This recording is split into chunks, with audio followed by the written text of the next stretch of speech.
Hello बच्चों, कैसे हो? मस्त।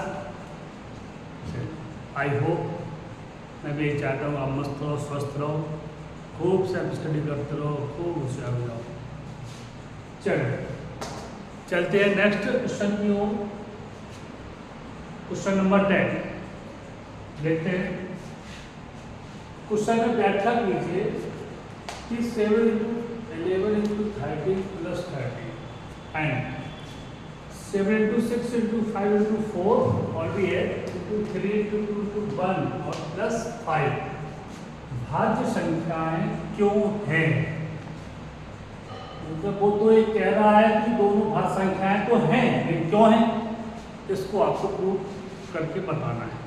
ठीक है, सिंपल है। भाज्य संख्या यानी composite number. Composite key reference आपको आती है, समझते भी हो। कंपोजिट यानी संख्या, कंपोजिट नंबर ऐसी संख्या होती है, ऐसे नंबर्स होते हैं जिनका एक और स्वयं से ज़्यादा फैक्टर हो। ऐसी संख्याएं प्राइम नंबर नहीं कहलाती हैं, कंपोजिट नंबर कहलाती हैं। ओके, और कंपोजिट यानी भाज्य संख्याएं। तो अपन लोगों को इसमें प्रूव करना है कैलकुलेशन करके कि ये संख्याएं भाज्य क्यों हैं। चलो देखते हैं क्या दिया है।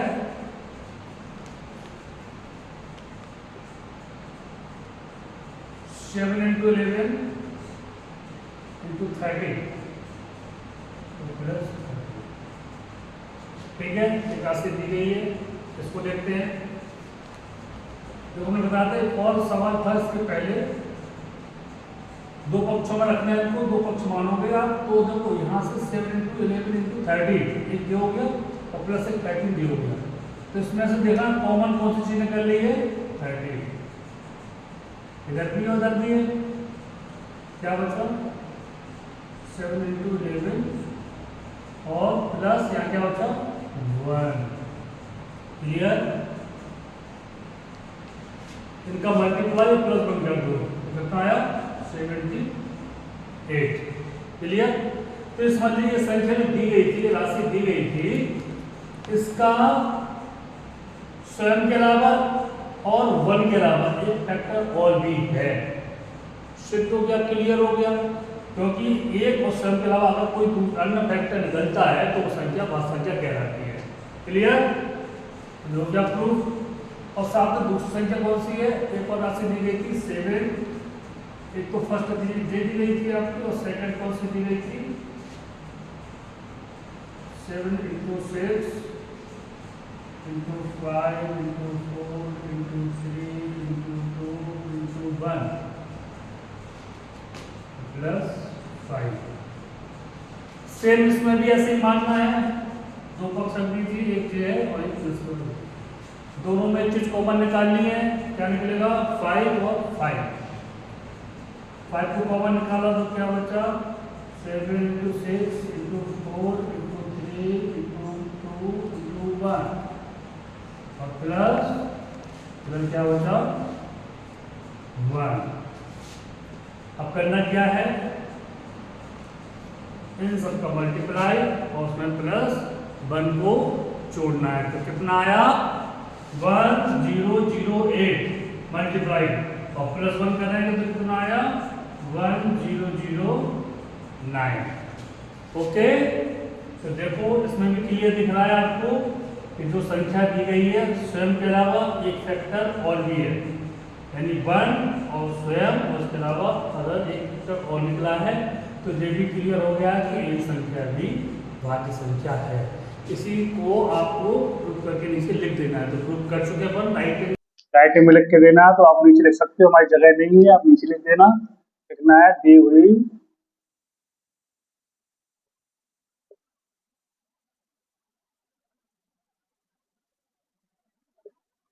दी हुई संख्याएं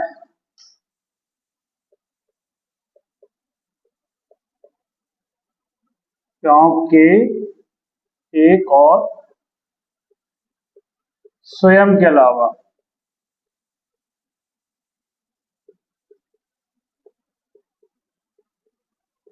और भी या अन्य भी गुणनखंड हैं।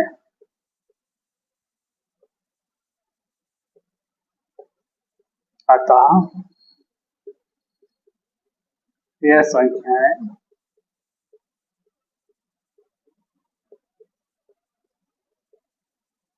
भाज्य संख्या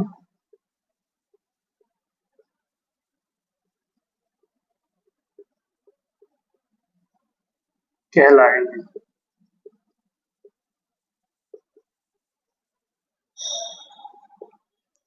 ओके, क्लियर हो गया। जब भी इस प्रकार की कोई राशि हो, दो पक्ष पर निकाल के एक चीज कॉमन लेना है, एक नंबर कॉमन लेने के बाद अगर देखना है लास्ट में कि जो संख्या रह गई है उसका जो फैक्टर निकला है, कॉमन लिया है, वो एक प्राइम नंबर होता है, वह संख्या होती है। तो स्वयं और एक के अलावा आपने देखा होगा और भी एक फैक्टर मिला है, इसकी संख्या भाज्य संख्या है। इसी तरह इसमें भी देखा जाए, जो कॉमन लिया था वो भी आपका प्राइम नंबर था, यानी अभाज्य संख्या थी, और जो अंदर संख्या निकली तो देखो वो और एक और साथ में एक और संख्या निकल आई फैक्टर में, इसलिए यह संख्या भी आपकी कौन संख्या कहलाई? भाज्य संख्या कहलाई। हमने आपको डेफिनेशन में कई बार बताया भी है कि भाज्य संख्या और अभाज्य संख्या क्या होती है। अभाज्य संख्या वही होती है जिनका फैक्टर एक या वो खुद हो स्वयं। अगर इसके अलावा अन्य और फैक्टर कोई दिख रहा है तो संख्या भाज्य संख्या कहलाती है। वही आपके सामने दिखा हुआ, वही हमने राइटिंग में लिख के दिया है। क्लियर? समझ में आ गया क्वेश्चन? चलो चलते हैं अगले क्वेश्चन की ओर। चलो बच्चों चलते हैं नेक्स्ट क्वेश्चन की ओर। Question number 11। चलो देखिएगा, थोड़ा लेंदी इबारत है इसकी, पढ़ते इसको ध्यान से सुनिएगा। किसी खेल के मैदान के चारों ओर एक वृत्ताकार पथ है। मान लीजिए कोई मैदान है, ठीक है, तो उसके चारों ओर क्या है? एक रास्ता है, एक रास्ता दी गई है, ठीक है, समझ में आ रहा है? इस मैदान का एक चक्कर लगाने में सोनिया को कितना लगता है? 18 मिनट लगते हैं। सोनिया को अगर इधर खड़ा कर दिया जाए तो उसको जो पूरा निकालने में कितना लग जाएगा? एक चक्कर में 18 मिनट। किसको लगेगा? सोनिया को। जबकि इसी मैदान का एक चक्कर लगाने में रवि को लगता है 12 मिनट। अच्छा, रवि पूरा लगाएगा तो उसको कितना लगेगा? 12 मिनट। समझाने के लिए लिख रहा है थोड़ा। अब मान लीजिए कि वो दोनों एक ही स्थान और एक ही समय पर चलना करते हैं प्रारंभ, एक ही दिशा में, वो भी यहां से दोनों लोग खड़े हुए हैं तो दोनों चलना स्टार्ट किया है ऐसे राउंड राउंड। तो वो कह रहा है तो कितने समय बाद ये दोनों पुनः एक ही स्थान पर, स्टार्ट किए हुए स्थान पर मिलेंगे यहीं पर? सोचो, सोनिया जो है यहां से चलती है तो एक चक्कर लगाती है 18 मिनट में, वो समझेंगे पहले। तो दूसरा लगाएगी कितने में? 36 मिनट में। क्लियर है? और देखो रवि, देखो एक लगाएगा 12 मिनट में, दूसरा लगाएगा 24 मिनट में, तीसरा लगाएगा 36 मिनट में। यानी क्लियर ओरली हो गया भाई, 36 मिनट में दोनों फिर यहीं पे आ जाएंगे। यानी रवि 3 चक्कर लगा पाएगा और सोनिया 2 चक्कर में उतना समय ले लेगी। क्लियर? तो कितना समय लग गया ओरल? 36 मिनट बाद फिर यही मिलेंगे दोनों। ओरल हो गया। अब आपने देखा तो होगा, इसको देख के लग रहा होगा कि समय तो ज्यादा लगने वाला है। क्लियर है? लेकिन कितना ये पता नहीं है। ओरल तो निकल सकता छोटा सा था, लेकिन सॉल्यूशन करके भी तो बताना है भाई। तो ये क्लियर हुआ कि समय तो ज्यादा लगना है, और ज्यादा संख्या आपका एलसीएम में आती है कि एचसीएम में, ये कैसे पता चलेगा? तो आपको पता है भाई कि एलसीएम में भी, एलसीएम में बड़ी संख्या निकलती है, क्योंकि ऐसी संख्या निकलती है जो दोनों से डिवाइड हो जाती है। इसलिए सिंपल तरीके से लगाने के लिए इसका क्या लेना पड़ेगा? एलसीएम। इसको सॉल्व करते हैं। दोनों संख्या कितनी दी गई है? एक 12 दी गई है और एक 18, दोनों को निकालेंगे फैक्टर। 12 कितना निकला, 2 इंटू 2 इंटू 3। इसी तरह 18 का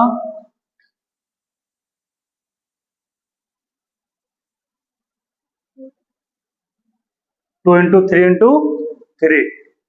जब दोनों के फैक्टर निकल आए हैं तो एलसीएम क्लियर, बिल्कुल आसान हो गया आपका। एलसीएम में क्या होता है, जो संख्याएं दोनों में है, दोनों फैक्टर हैं सेम, उनको आपको लिखना है एक बार और बाकी फैक्टर्स लिखेंगे साथ साथ। ठीक है, क्लियर। 2 लिख दिया, 3 लिख दिया, फिर 2 और 3 दोनों लिख दिए। कर दीजिए मल्टीप्लाई, आ गया 36।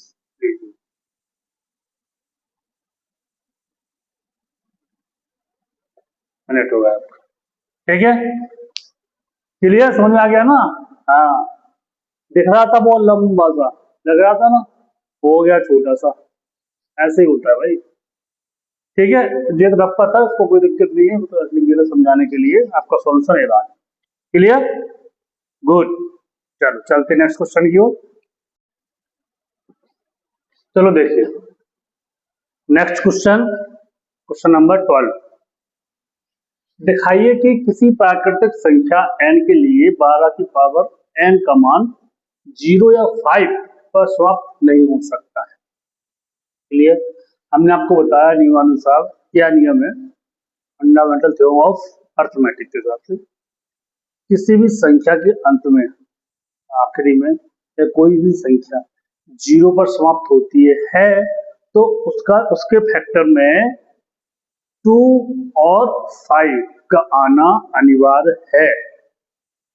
क्लियर, और अगर कोई भी संख्या के इसके अलावा लास्ट में, अंतिम में यदि 5 आता है तो वो संख्या का 5 से डिवाइड होना भी अनिवार्य है। ठीक है, ओके। अब दिया गया है 12 की पावर n, तो करना क्या है,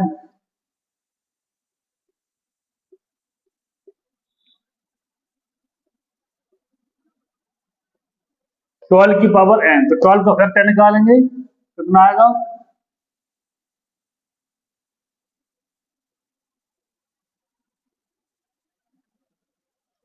2 इंटू 2 इंटू 3। फैक्टर निकाल दिए, इसको आप ऐसे भी लिख सकते हैं,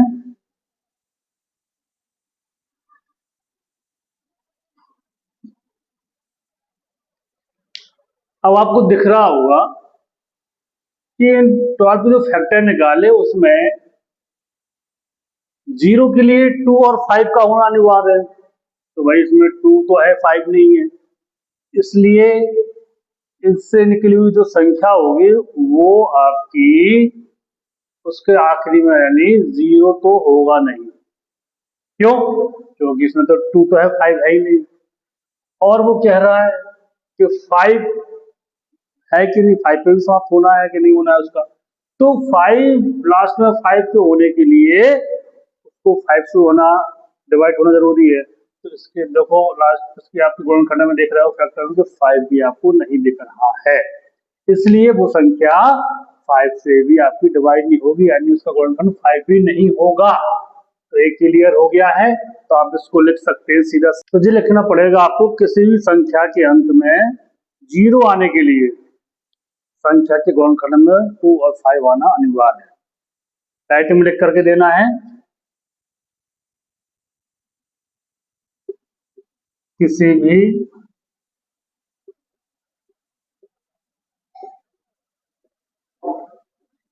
संख्या के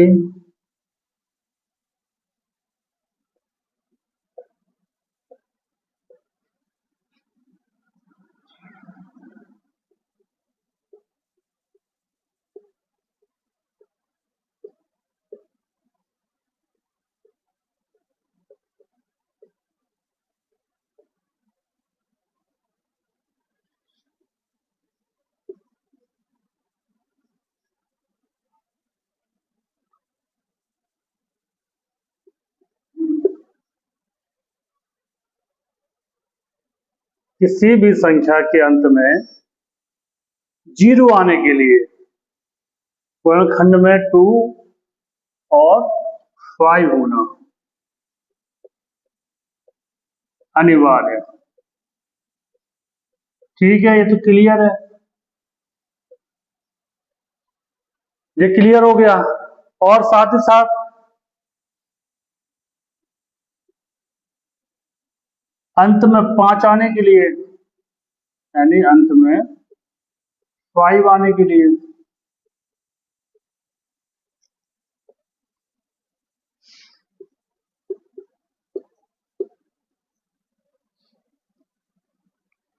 अंत में 5 आने के लिए क्या आना जरूरी है?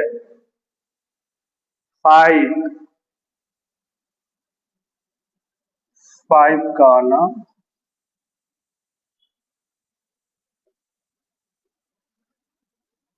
अनिवार्य।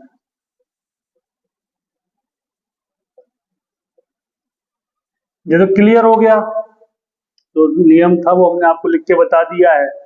तो अब दी हुई संख्या में देखा जाए तो 2 एवं 5 नहीं है और सिंगल 5 भी नहीं है, दोनों चीजें। तो इसलिए क्या हो गया, दी हुई संख्या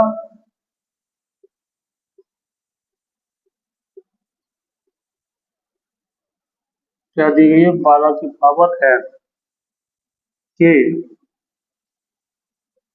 गुणनखंड में 2 एवं 5।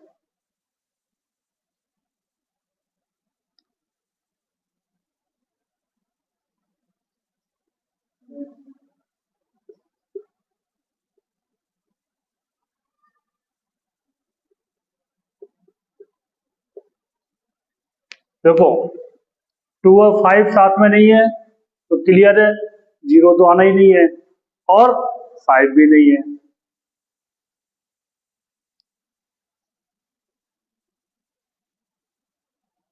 एवं गुणनखंड में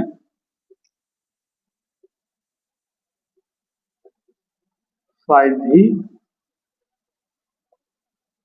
नहीं है। क्लियर हो गया, जब दोनों चीजें नहीं है तो अब तो ये क्लियर हो ही गया है कि इसका मान जो है वो 0 और 5 पर समाप्त नहीं हो सकता है। इसलिए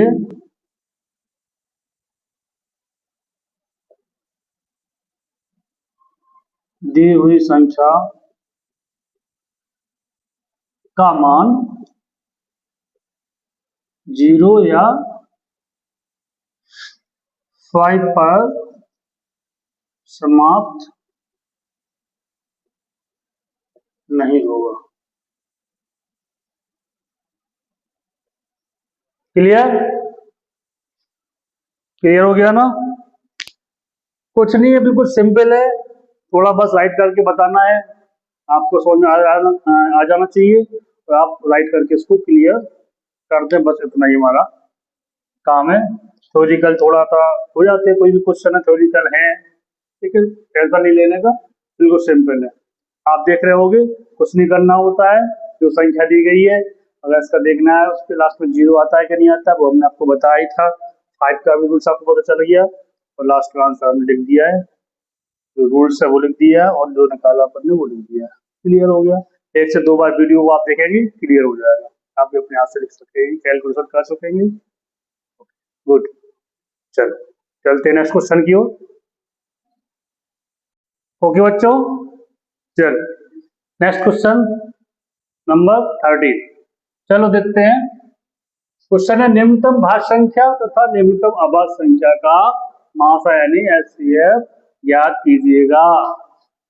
बहुत अच्छा चीज है, निम्नतम भाज्य संख्या सबसे छोटी से छोटी संख्या और सबसे छोटी छोटी अभाज्य संख्या आपको बतानी है। तो बताइए, दोनों आपने पूरा चैप्टर पढ़ चुके हो और प्राइम और कंपोजिट दोनों नंबर आपको आते भी हैं। फटाक से कमेंट करके बताइए सबसे छोटी भाज्य संख्या और छोटी अभाज्य संख्या कौन सी हो सकती है, बिल्कुल जल्दी फटाक से बताइए। गुड, ज्यादा सबको आ गया होगा। निम्नतम भाज्य संख्या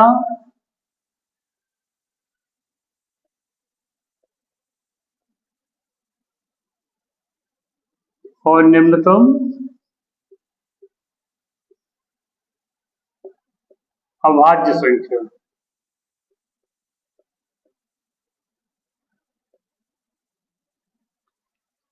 तो देखो प्राइम नंबर यानी अभाज्य संख्या सबसे छोटी कौन सी होती है, यानी ऐसी संख्या इसका एक और स्वयं के अलावा कोई फैक्टर ना हो, अभाज्य संख्या कहलाती है। तो सबसे पहली संख्या कौन सी होती है, 1। तो 1 का तो 1 ही फैक्टर है, तो हो नहीं सकती, वो अभाज्य संख्या है नहीं।